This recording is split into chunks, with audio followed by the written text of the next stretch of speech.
Namaste, I am Ravikant from AI section and my topic is about functional data structures and immutability.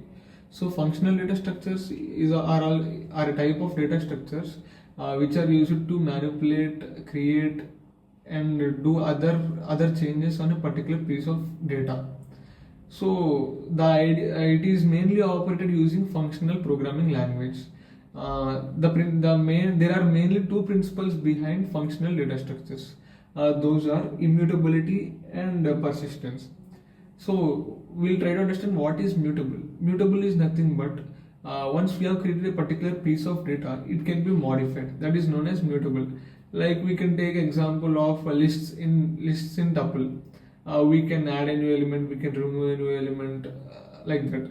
Immutability is nothing but if we have created a particular piece of data that cannot be modified further. Another example is like tuples. We can take the case of tuples in Python, where if we create a tuple, it cannot be modified.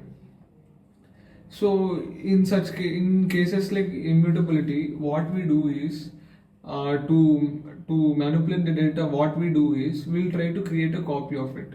So I'll try to explain with an example. We'll take the case of Microsoft Whiteboard, where we have written some data on it.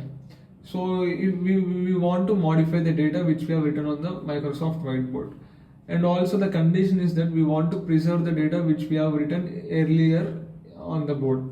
So what we have to do is we'll try to make a copy of the data with copy of the board which we have written, and the modifications which we want to make, we'll do that on the copy which we have taken, and the original one will be stored like that only.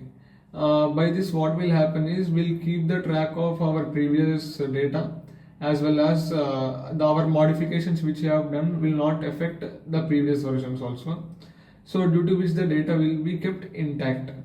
So this is how immutability helps in functional data structures. So another concept in functional data structures is structural sharing. Structural sharing is nothing but I'll try to explain with an example. Let us take a case of a tree, any tree like binary tree or any kind of tree data structure, where nodes are connected with each other. We want to add another node. We want to add another node to the tree. What we will do in this concept is we'll try to find the node which has more number of connections, and we'll take it and we will try to make certain changes in it and add the new node. Instead of entirely copying the tree, we'll just do this by making only few changes in the most prominent node. And another example is functional linked list. Linked list is nothing but it is a list which contains nodes, and in each node two pieces of information are stored. One is data and the second one is address to the next node. Each address to the next node, and the last node address field will be null. So what we'll do is when we want to add a new node to the linked list, instead of creating an entire copy of the list, we'll try to simply link the new node which we have created to the list. This is a functional data structures helps. And now we will come to persistence. There are mainly three types of persistence. Those are first one is partial persistence, fully persistent, and confluent persistence. So partial persistence is nothing but we will keep the track of previous versions, as well as we will be having the current version also. What we'll do is we can access all the previous versions, but the modifications cannot be applied on them. Only we can modify the current version which we have. That is what partial persistence is. Fully persistence is nothing but similar to partial persistence only. We will be having all the previous versions. We can access them, but the major change is that we can access as well as we can modify also. We can modify our current version as well as the previous versions. That is fully persistence. And confluent persistence. It is nothing but creating a new kind of data structures by mixing two or more existing data structures is known as confluent persistence. So this is what persistence is. Majorly depending upon persistence in immutability, the functional data structures work. So we'll take few real world applications and we'll try to understand how these two principles affect functional data structure. The first application which we are going to take is version control. Version control.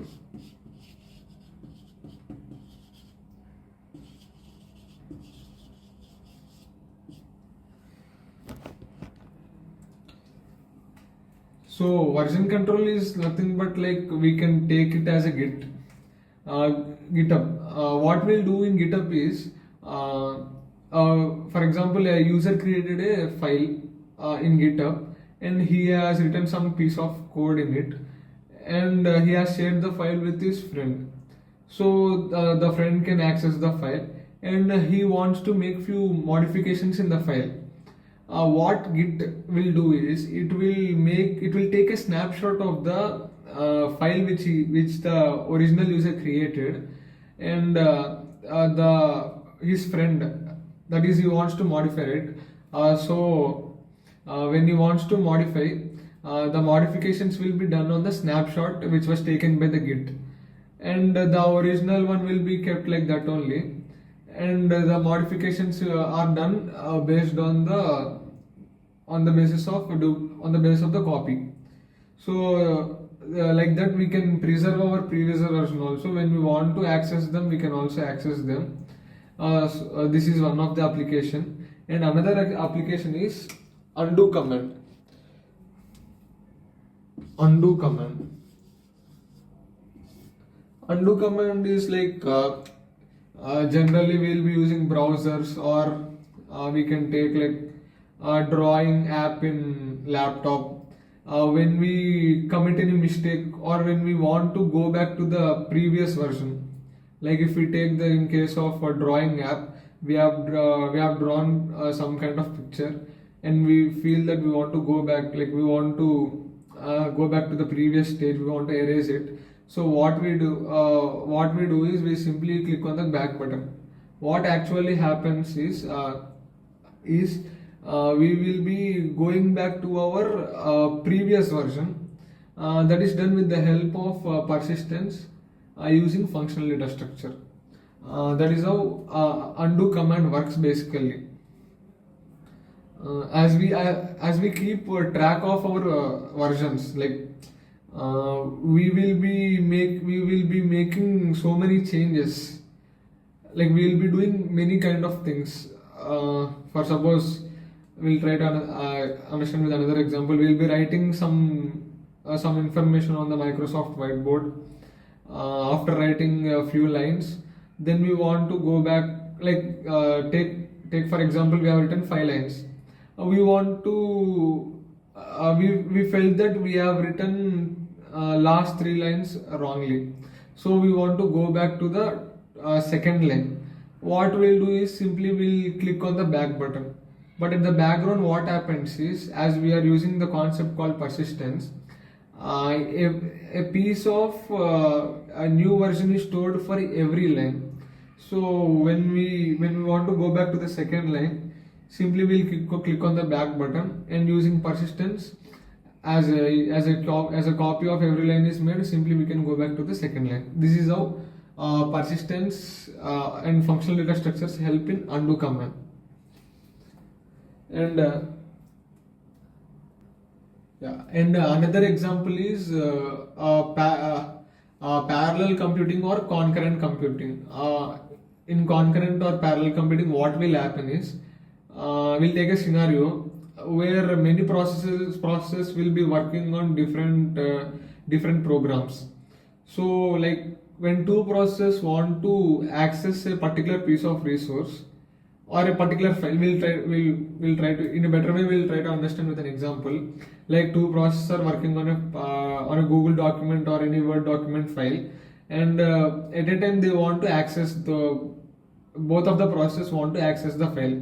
So what will happen is normally both both uh, both the processes will access the file, and at a time if both of them want to make any modifications in the file, then the problem occurs generally.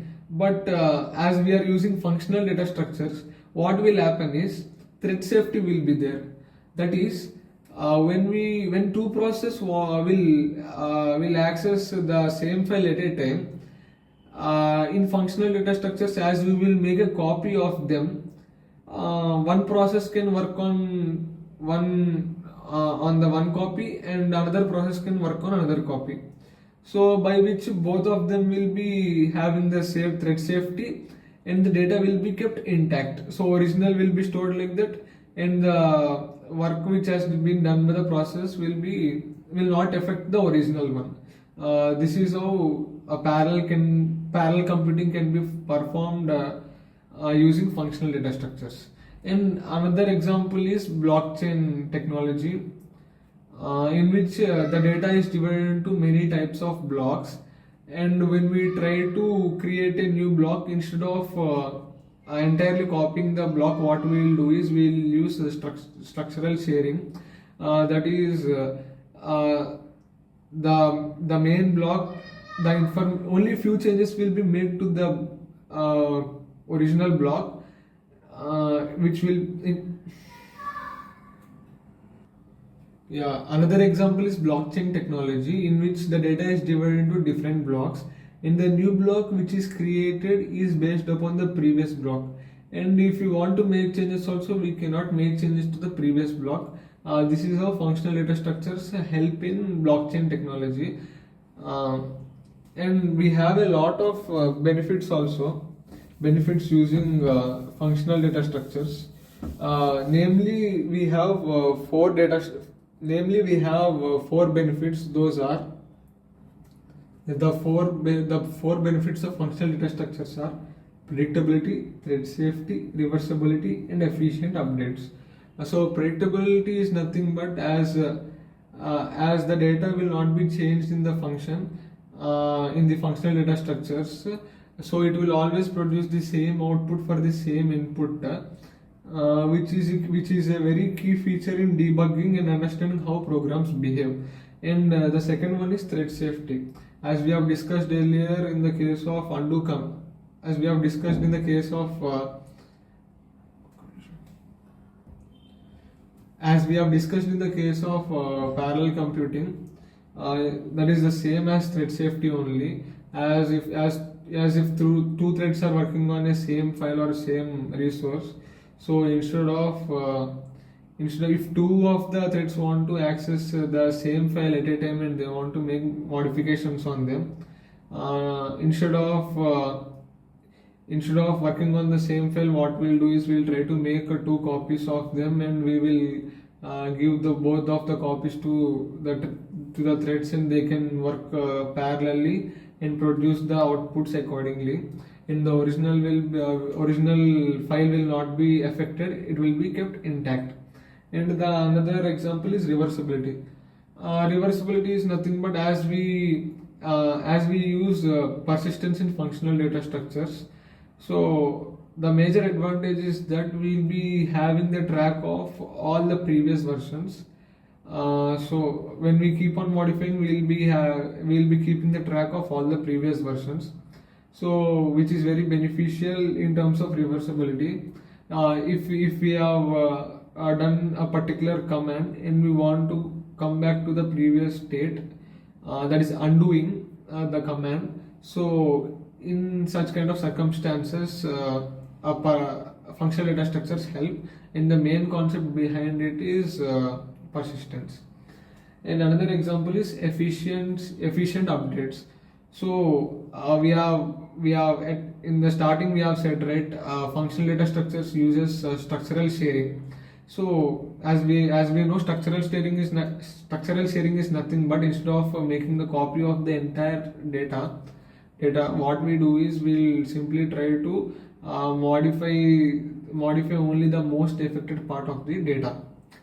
So that is how efficiency of the data will also be increased. Like memory will be used most concisely. Like it will become hectic, right? When every time making a copy of the data structure means it will lead to a lot of usage of memory. So instead of doing that, we can efficiently use the memory by using the concept called structural sharing in functional data structures. This is how the mainly the two principles, that is immutability and persistence, work behind the concept called functional data structures. I hope you like my explanation. Thank you.